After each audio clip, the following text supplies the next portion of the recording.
प्रकाश भैया ये भैया एक थे दुल्हन के पति परदेश से नहीं आवत रहन। हाँ तो अपने सखी से का कहत हैं अपने दुख के बात भैया।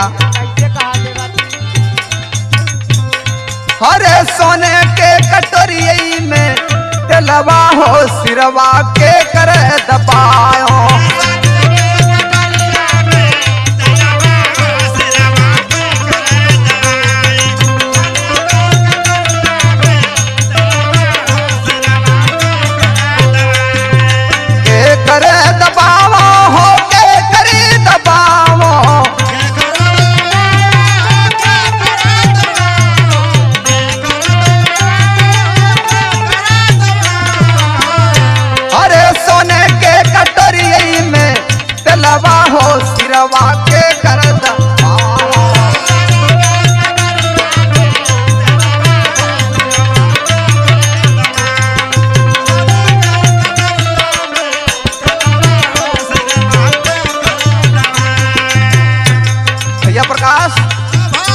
बेचारी कहा तो सुना बहन।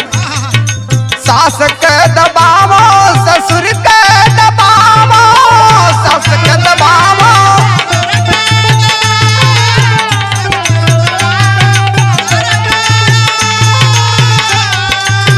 सास के दबावो ससुर के दबावो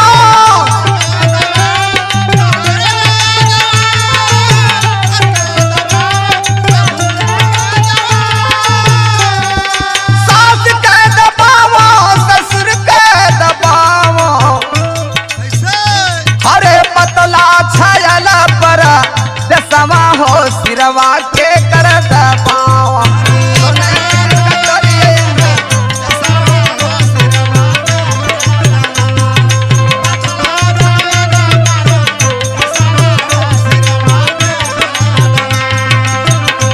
अरे के करे दबावा हो के करे दबावा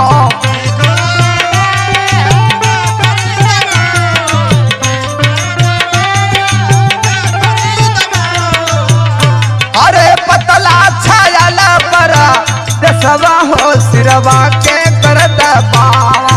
पतला छाया पर दसवा हो सिरवा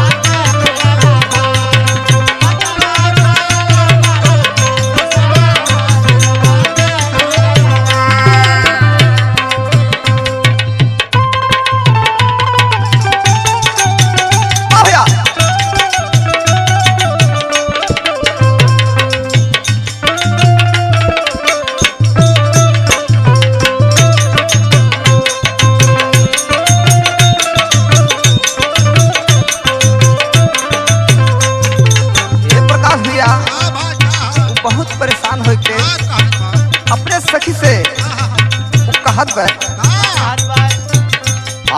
जेठ के दबावो जेठानी के दबावो जेठ के दबावो जेठानी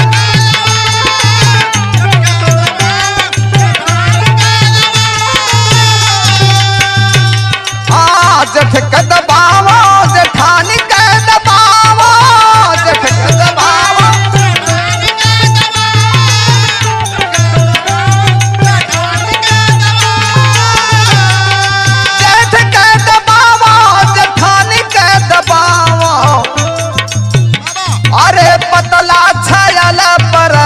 दसवा हो सिरवा के कर दबावा। सोने के कटोरी में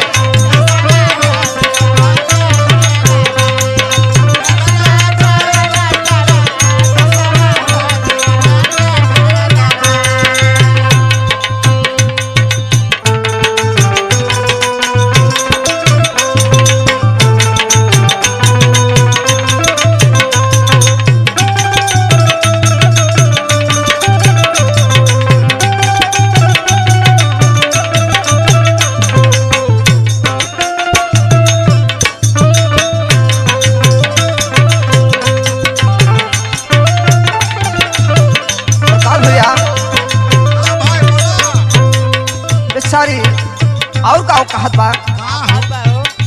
अरे देवर के दबा